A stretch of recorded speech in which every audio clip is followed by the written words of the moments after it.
This episode is brought to you by Peacock. The new Peacock original documentary, Matthew Perry, A Hollywood Tragedy, dives deep into the beloved actor's rise to fame and his tragic death. 5 people, including Perry's personal assistant, 2 medical doctors, and an alleged Hollywood drug dealer known as the Ketamine Queen, were charged with conspiracy to illegally provide Perry with the ketamine. Explore the details of the case in this heartbreaking special, streaming now only on Peacock. We off? 30 seconds of carefree bliss. Oof, like wind in your hair carefree. Oh, like using Clorox Disinfecting All-Purpose Cleaner in the home carefree. Yes! Like dog slobbing on the coffee table and cleaning it with Clorox carefree. He's on a roll now. Spit toothpaste on the faucet. You got it. You got it. Peanut butter on the light switch. Oh, spritz, spritz. Spritz, spritz. Clorox, man. Clean feels good. Okay, we're back. Use as directed. agenciadepodcast.com.br.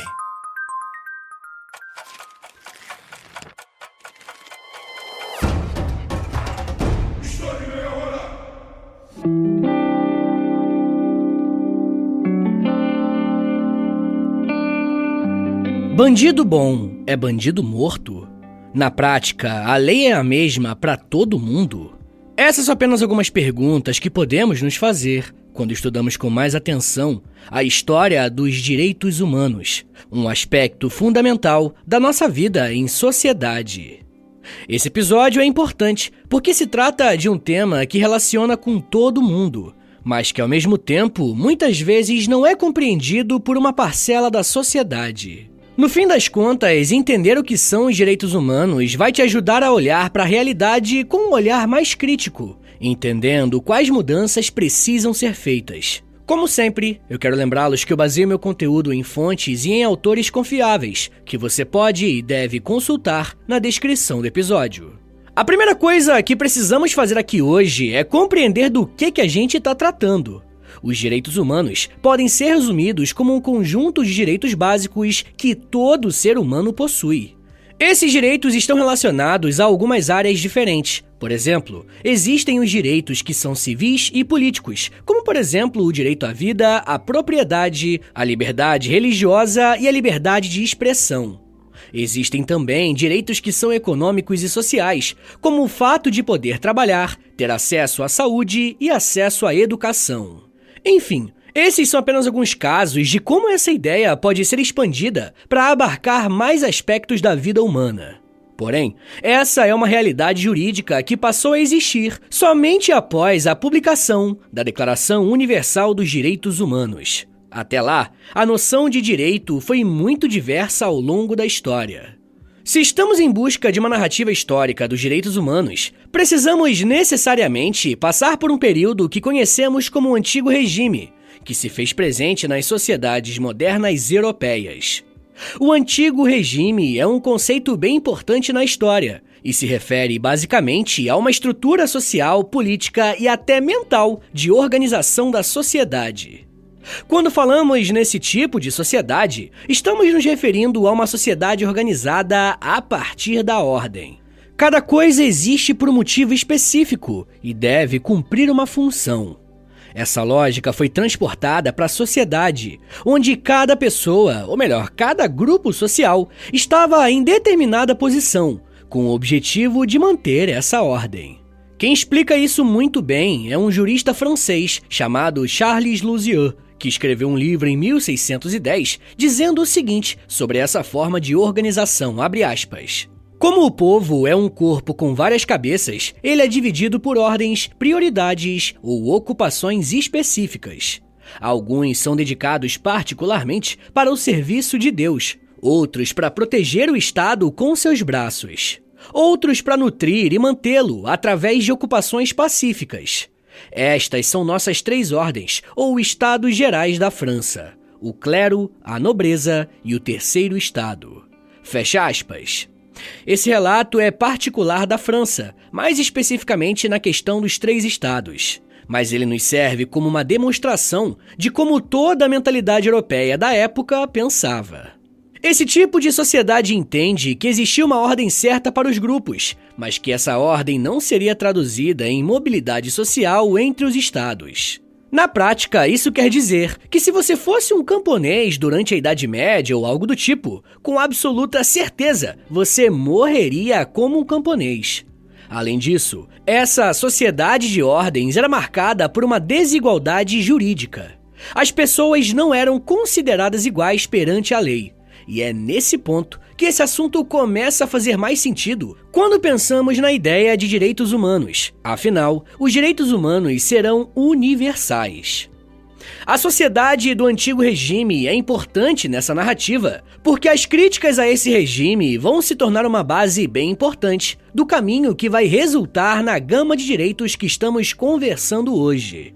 Para isso, é importante ter em mente como que o iluminismo contribuiu para esse processo. Quando pensamos em iluminismo, não podemos deixar de falar do filósofo inglês chamado John Locke.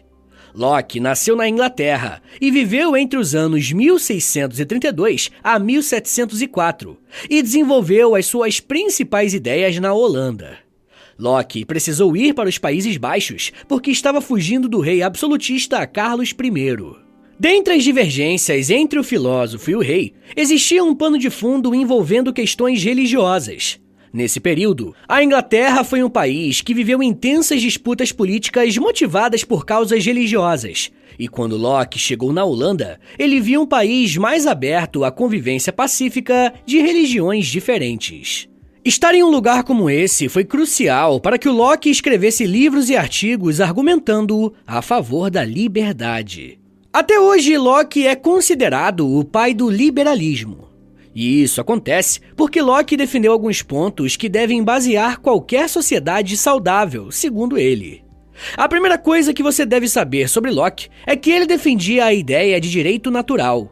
Para o filósofo inglês, todo ser humano tem direito à vida, à liberdade e à propriedade privada. Além disso, Locke defendia que deveria existir uma igualdade jurídica entre os cidadãos, inclusive os membros da nobreza e o próprio rei. Locke vai ser um dos primeiros a afirmar que o poder político vem do povo, e por isso os seus desejos deveriam ser respeitados. Essa corrente filosófica vai ser muito influente, tanto para o seu contexto mais imediato, quanto para uma noção mais ampla de direitos. A necessidade de recorrer a mais direitos só passa a ser urgente em situações de crise. E provavelmente uma das sociedades em que esse conflito ficou mais evidente foi na própria França no final do século XVIII. Como eu já tratei em outros episódios aqui do História em Meia Hora, um dos eventos mais marcantes na história, sem dúvidas, foi a Revolução Francesa. Esse levante revolucionário é muito importante, porque de certa forma moldou a percepção que a nossa sociedade tem a respeito de política, com aquela distinção clássica entre direita e esquerda. Mas não foi só isso. Durante a Revolução Francesa, tivemos a criação de um documento central para a história dos direitos humanos. Eu tô falando da Declaração dos Direitos do Homem e do Cidadão, que foi feita no dia 26 de agosto de 1789. Essa declaração é importante porque é a base daquilo que vai se tornar o que conhecemos hoje como direitos humanos.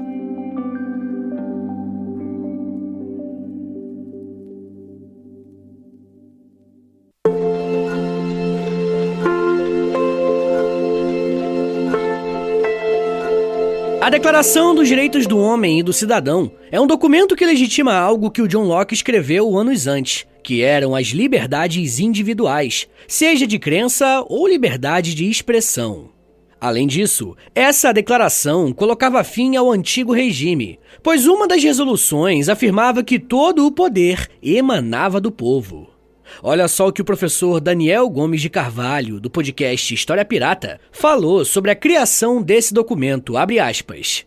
Direitos, dizia a declaração, podem ser ignorados, esquecidos ou desprezados, mas nunca poderiam ser criados ou destruídos. Seriam eles naturais, inerentes ao homem e anteriores a qualquer governo. Caberia à Assembleia apenas declará-los e protegê-los pela lei, garantindo assim a felicidade geral. O tempo não cria direitos, a tradição não é fonte de autoridade, e o fundamento de todo governo é a conservação dos direitos naturais e imprescritíveis do homem, quais sejam a liberdade, a propriedade, a segurança e a resistência à opressão. Fecha aspas. Ao mesmo tempo que esse documento é importante, é preciso fazer algumas críticas a ele. Como o próprio nome já diz, essa é a declaração do homem e do cidadão. Ou seja, mulheres e pessoas escravizadas estavam fora dessa Carta de Direitos. Não foi à toa que a francesa Olympe de Gouges escreveu a Declaração dos Direitos da Mulher e da Cidadã. Mesmo reconhecendo esses pontos, temos que compreender que a Declaração dos Direitos do Homem e do Cidadão foi um marco na história, porque ela afirma que, ao nascer, todos os homens teriam direito à liberdade e à igualdade. Como nós veremos mais à frente, todas essas noções de direitos individuais vão ser retomadas no momento de criação dos direitos humanos no século XX. Porém, ainda em 1789, um outro documento vai reafirmar todas essas noções básicas de direitos individuais. O diferencial dessa vez é que essas teses vão partir de uma ex-colônia, nesse caso, os Estados Unidos da América.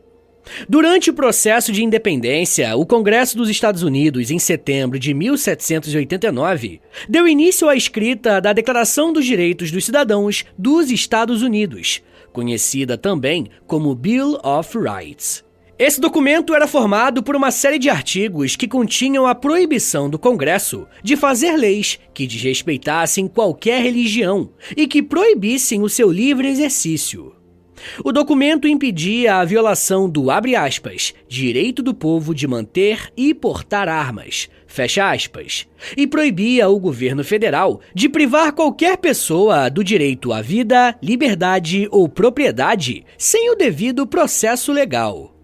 Vocês percebem aqui como que as defesas são muito parecidas com o que vimos no documento francês e que, por sua vez, era muito próximo das ideias de John Locke? Pois é, em casos criminais, o Bill of Rights exigia a condenação por júri, garantindo um julgamento rápido, público e com júri imparcial. A ideia aqui era de que ninguém poderia ser condenado sem passar por um exaustivo processo de julgamento e eventual punição, mas com direito à defesa. Tendo como histórico esses dois documentos, a expectativa para o futuro era extremamente positiva. Só que não foi bem isso que aconteceu, né? Ao longo do século XIX, vimos o crescimento de vários movimentos que usaram pressupostos científicos para sustentar ideias racistas, que em seguida legitimaram a invasão a continentes como a África e a Ásia. Esse processo ficou conhecido como o imperialismo europeu, e em casos mais radicais, como o do Congo belga, vimos o horror e a brutalidade tirarem a vida de milhões de pessoas.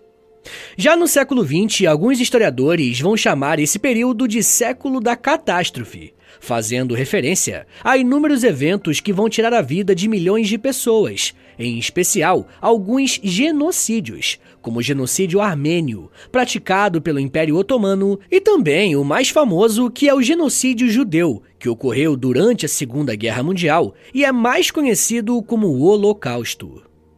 Para o Holocausto ter acontecido, foi necessário todo um contexto jurídico anterior que, pouco a pouco, tirou as liberdades dos judeus. E isso se deu com a chegada do Partido Nazista ao poder em 1933. Uma vez que eles controlavam a política da Alemanha, eles puderam colocar em prática todos os seus projetos, incluindo os que envolviam os judeus. Uma das principais formas dos nazistas lidarem com os judeus foi através de decretos, leis e algumas regulamentações que afetaram diretamente a população judaica. No dia 31 de março de 1933, o Comissário de Saúde de Berlim proibiu que médicos judeus prestassem atendimento voluntário na cidade. Em abril, os judeus foram demitidos de cargos públicos relacionados ao governo. E nesse mesmo mês, foi implementado a Lei da Superlotação de Escolas e Universidades, que limitou o número de judeus permitidos em colégios públicos. No dia 14 de julho de 1933, a Lei da Desnaturalização revogou a cidadania dos judeus que tinham sido naturalizados alemães, e a partir de agora, eles eram classificados como indesejáveis. Através da Lei da Cidadania do Reich, apenas pessoas de sangue ou ascendência alemã poderiam ser cidadãos na Alemanha. Somente os cidadãos têm acesso a direitos e participação política, e essa lei limitava a quem teria esse direito. Uma outra lei que foi implementada ainda na década de 30 foi a chamada Lei de Proteção do Sangue e da Honra Alemã. Nesse caso, especificamente, ficou proibido o casamento entre judeus e não-judeus, além de criminalizar as relações sexuais entre essas pessoas. Quem tivesse relações sexuais nessas categorias eram conhecidos como poluidores raciais. Essas duas leis, criadas em 1935, ficaram conhecidas como Leis de Nuremberg e foram um marco jurídico por caracterizarem um avanço muito grande dos nazistas contra os judeus na Alemanha. Tudo isso foi feito antes da guerra, e quando o conflito já tinha se iniciado, os nazistas organizaram no dia 20 de janeiro de 1942 um encontro chamado Conferência de Wannsee, onde declararam colocar em prática um plano de extermínio dos judeus conhecido como Solução Final. Para isso, foram construídos diversos campos de extermínio, onde esses judeus seriam levados para serem mortos. No total, mais de 5 milhões de judeus foram mortos em uma estrutura complexa e organizada para tirar a vida daqueles que eram considerados inferiores. Enquanto o mundo aparentemente caminhava para uma noção mais ampla de direitos individuais, naturais e inalienáveis, os horrores da Segunda Guerra mostraram que algo precisava ser feito. Após a Segunda Guerra Mundial, o mundo se organizou para compilar em um documento as ideias apresentadas até aquele momento, que tratavam da dignidade humana. Após um período de barbárie, o mundo cria uma carta de protesto contra tudo isso. Eu tô falando da Declaração Universal dos Direitos Humanos. Pessoal, eu já quero falar mais sobre como os direitos humanos se tornaram um documento oficial e quais são as suas características e desafios. Mas me dá um minutinho aí, tá, gente, que daqui a pouco a gente volta e eu falo um pouco mais sobre organização, tradução, carta, direitos e tortura. Segura aí, que é um minutinho só.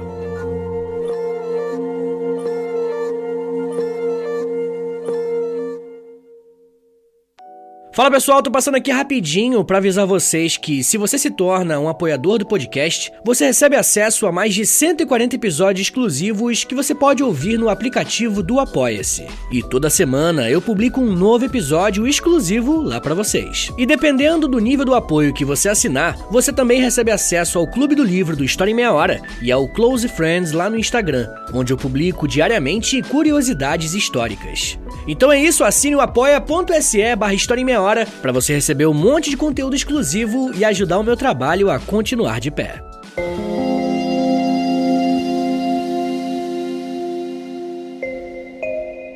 Abre aspas.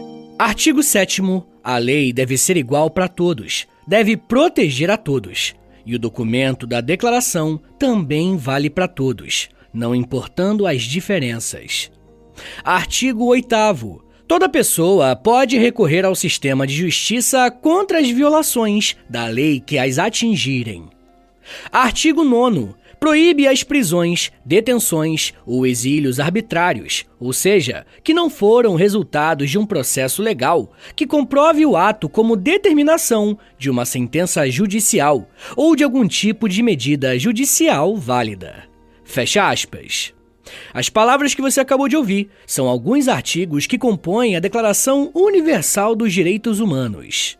A criação desse documento está intimamente ligada com a criação de um órgão chamado Organização das Nações Unidas, a ONU. A ONU foi fundada em 1945, mas os primeiros planos concretos para a criação dessa nova instituição começaram ainda em 1939.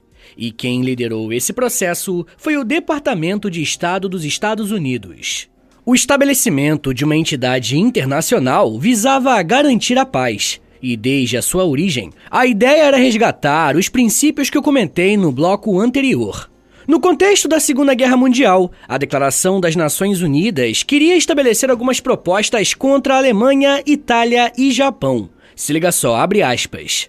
Os governantes signatários, convictos de que, para defender a vida, a liberdade, a independência e a liberdade de culto, assim como para preservar a justiça e os direitos humanos nos seus respectivos países e em outros, é essencial alcançar a vitória absoluta sobre os seus inimigos, e convictos de que se acham atualmente empenhados numa luta comum contra forças selvagens e brutais que procuram subjugar o mundo. Fecha aspas. A Declaração das Nações Unidas acreditava que a paz seria alcançada a partir da derrota de alguns inimigos em comum. O documento que de fato deu origem à ONU foi feito poucos meses antes da Segunda Guerra acabar oficialmente. E quando os horrores da guerra foram mostrados ao mundo, uma das principais responsabilidades da instituição era criar mecanismos não só para manter a paz, mas também evitar que algo como o Holocausto se repetisse. Essa questão foi tão urgente que, em 1948, um jurista canadense chamado John Peters Humphrey liderou esforços para a criação da Declaração Universal dos Direitos Humanos, documento que serviu como uma base para os tratados da ONU a partir daquele momento. Ou seja, da sua publicação em diante, os países membros da ONU deveriam seguir as diretrizes dessa Carta de Direitos Humanos. Para elaborar estratégias que evitassem novas tragédias, representantes de 50 países se reuniram para organizar em um único documento parâmetros que visavam garantir a paz e o respeito entre os povos. A primeira ação elaborada foi a formação de uma Comissão de Direitos Humanos da ONU, que ficaria responsável pela redação de um documento para listar todos os direitos fundamentais dos seres humanos. Graças ao trabalho de Peters Humphrey e dessa comissão, o documento conseguiu consolidar as ideias principais que foram feitas até aquele momento sobre os direitos dos cidadãos. Se liga só no que essa declaração afirma, abre aspas. A Assembleia Geral proclama a presente Declaração Universal dos Direitos Humanos como o ideal comum a ser atingido por todos os povos e todas as nações, com o objetivo de que cada indivíduo e cada órgão da sociedade, tendo sempre em mente esta declaração, se esforce através do ensino e da educação por promover o respeito a esses direitos e liberdades, e pela adoção de medidas progressivas de caráter nacional e internacional, por assegurar o seu reconhecimento e a sua observância universal e efetiva, tanto entre os povos dos próprios Estados-membros, quanto entre os povos dos territórios sob a sua jurisdição. Fecha aspas. Esse tratado é tão importante que até hoje ele detém o recorde de ser o documento mais traduzido da história, tendo pelo menos 525 traduções diferentes. Os objetivos da Declaração dos Direitos Humanos e da ONU como um todo era estabelecer a paz mundial e a segurança internacional, incentivando todas as nações membros da ONU a adotarem meios pacíficos para resolverem os seus conflitos, a fim de não repetirem os erros do passado e evitar que uma nova guerra mundial se tornasse realidade. E, acima de tudo, os direitos básicos dos cidadãos fossem respeitados. É como se a Declaração Universal dos Direitos Humanos fosse uma espécie de basta que a humanidade inteira deu. Os direitos humanos, então, se tornaram uma preocupação mundial, e o processo de universalização foi iniciado a partir da formação do Sistema Internacional de Proteção dos Direitos Humanos. No início desse bloco, eu li alguns artigos da Declaração dos Direitos Humanos, e o seu primeiro artigo define que, abre aspas, todos os seres humanos nascem livres e iguais em dignidade e direitos, fecha aspas. Ou seja, baseado em um caráter universal do documento, toda pessoa passa a ser protegida simplesmente pelo fato de existir e ser um ser humano. A ideia dos direitos humanos é que antes de ser cidadão de seu respectivo país, todo indivíduo é um cidadão do mundo perante os olhos do direito internacional. Logo, merece essas proteções básicas. Ou seja, todo ser humano, independentemente da sua origem, nacionalidade, etnia, raça, gênero, língua ou religião, possui garantidos todos os direitos fundamentais e inalienáveis estabelecidos na Declaração Universal.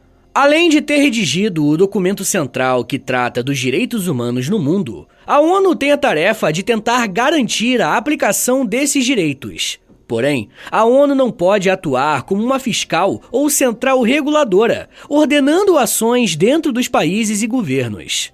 O que a ONU pode fazer, no máximo, é recomendações para que os países signatários sigam os artigos estabelecidos no documento.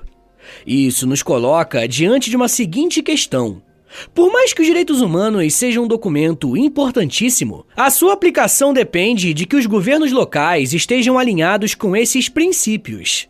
Além de recomendações, são comuns as ações estratégicas envolvendo os países membros para pressionar governos que, porventura, desrespeitam os direitos humanos dentro dos seus territórios. A ONU usa como ferramenta de coerção embargos econômicos, cortes de relações comerciais, restrições em zonas de livre comércio e restrições ou cortes de relações exteriores. Atualmente, os direitos humanos são reconhecidos por todos os países membros da ONU, mas a sua aplicação ainda é um desafio, inclusive para o Brasil. Por exemplo, a Carta de Direitos afirma que todas as pessoas têm direito a uma vida digna, com pelo menos o essencial para sobreviver: saúde, lazer, alimentação, habitação, cuidados médicos e serviços sociais. Essa garantia dos direitos fundamentais para toda a população também é assegurada pela Constituição brasileira. De acordo com o artigo 5º da Constituição, abre aspas, todos são iguais perante a lei, sem distinção de qualquer natureza, garantindo-se aos brasileiros e aos estrangeiros residentes no país a inviolabilidade do direito à vida, à liberdade, à igualdade, à segurança e à propriedade. Fecha aspas.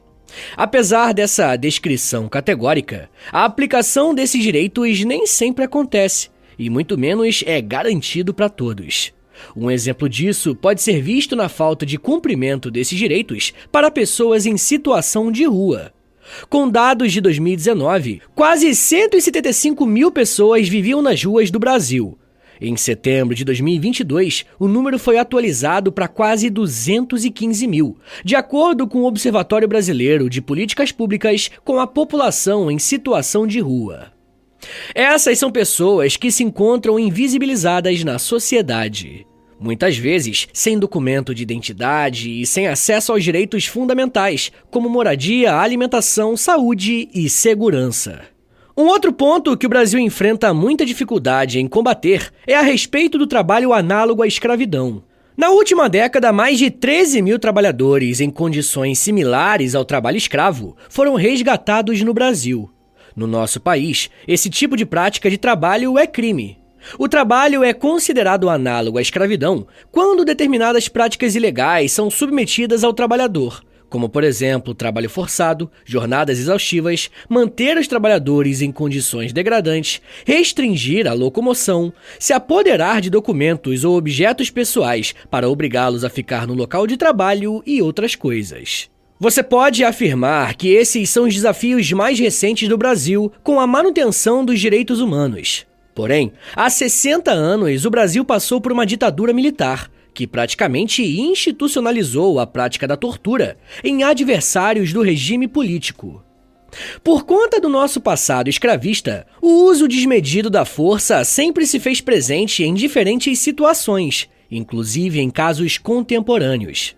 Em 2021, Guilherme Guedes, um jovem de 15 anos, foi sequestrado, torturado e morto por policiais. Após um churrasco em família, o Guilherme se ofereceu para levar sua avó até em casa, encontrando um amigo de sua idade na volta, que o alertou sobre 2 policiais à paisana estarem vindo em sua direção. A câmera da casa da avó de Guilherme chegou a mostrar os 2 policiais cercando o garoto, que depois disso só apareceu 6 horas depois em um lugar bem longe do local e infelizmente morto. Além de sinais de tortura, a autópsia mostrou tiros. O Guilherme é apenas um dos inúmeros exemplos de como os direitos humanos ainda estão distantes de uma parcela considerável da população brasileira. Pessoal, eu quero recomendar 3 episódios aqui do História em Meia Hora, tá aqui no feed do podcast. Você pode procurar aí e eles vão servir como complemento para esse episódio que você acabou de ouvir, beleza? O primeiro episódio é um chamado ONU, o segundo é um chamado Iluminismo e o terceiro se chama Rousseau. E agora bora fazer aquele resumão de 1 minutinho para você relembrar o que você aprendeu hoje. Vamos lá. Quando falamos em direitos humanos, estamos pensando em um conjunto de direitos básicos que todo indivíduo possui. O caminho para chegarmos a essa noção mais ampla, o caminho dos direitos civis e políticos, foi marcado por idas e vindas. Um dos períodos que isso ficou mais marcado foi na época moderna, em que a formação dos estados nacionais deu aos reis poderes absolutos. Socialmente, isso quer dizer que as demais camadas da sociedade não possuíam os mesmos direitos. A chamada sociedade do antigo regime era caracterizada por uma desigualdade jurídica proposital. Isso começou a mudar a partir dos trabalhos dos filósofos iluministas, que defendiam que o ser humano é dotado de direitos, como a liberdade, a vida e a propriedade privada. Essas ideias foram materializadas na prática em duas revoluções, a independência dos Estados Unidos e a Revolução Francesa. A partir desses dois fenômenos, documentos foram escritos confirmando a tese de liberdade e direitos próprios aos cidadãos. Porém, o século XX mostrou que algo mais substancial precisava ser feito. Após o Holocausto, alguns países se uniram na criação da ONU e, em seguida, na escrita da Declaração Universal dos Direitos Humanos. Um documento que compilava em 30 artigos os direitos básicos de qualquer pessoa, independentemente de sua origem, classe, raça, etnia, sexualidade, qualquer coisa. Essa declaração foi uma conquista de muitos séculos de debates, movimentações políticas por direitos e transformações sociais, mas que ainda exigem um esforço para serem totalmente aplicados. Entre esses desafios, o Brasil se destaca pelo crescimento cada vez mais constante da violência de gênero, do trabalho análogo à escravidão e operações policiais voltadas para as comunidades onde jovens negros e pardos são sistematicamente mortos na chamada guerra às drogas, que não vem trazendo resultado além de muita dor. Mas isso já é um papo para uma outra meia hora. Good night, itchy eyes. Good night, sudden sneeze. Good night to your symptoms of allergies. Zysol is the allergy medicine you take before bed. It provides powerful relief while you rest your head. Not just all night, but all the next day. Zysol keeps working, keeping allergies at bay. And without those annoying symptoms disturbing your rest, you can wake up the next morning feeling your absolute best. Remember, be wise all. Take Zysol. At night. This episode is brought to you by Honda. Introducing the all-new, all-terrain Honda Passport Trail Sport, the most off-road capable Honda Passport Honda has ever dreamt up. The Passport features increased ground clearance, roof rails on all trims, and available specially developed all-terrain tires. And you'll stay comfortable with tri-zone climate control and available features like heated and ventilated front seats and a panoramic moonroof. Learn more at honda.com/passport.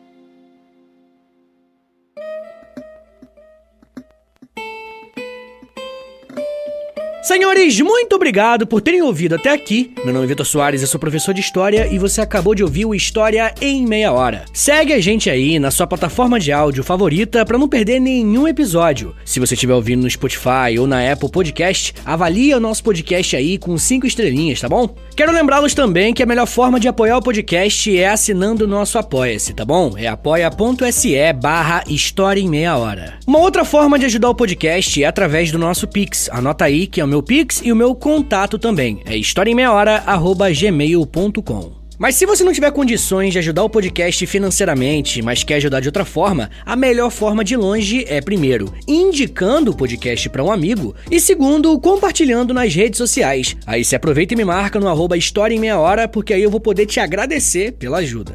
Se você tiver afim de ouvir um podcast mais de humor, mas que também tenha temática histórica, ouça meu outro podcast, é o História pros Brother. Ouve lá depois que eu acho que você vai gostar. Eu também crio conteúdo pro TikTok, Instagram, Twitter, tudo no @Prof. Vitor Soares. É o meu perfil pessoal. Aproveita e segue ele também. Então é isso, gente. Muito obrigado, um beijo, até semana que vem e valeu!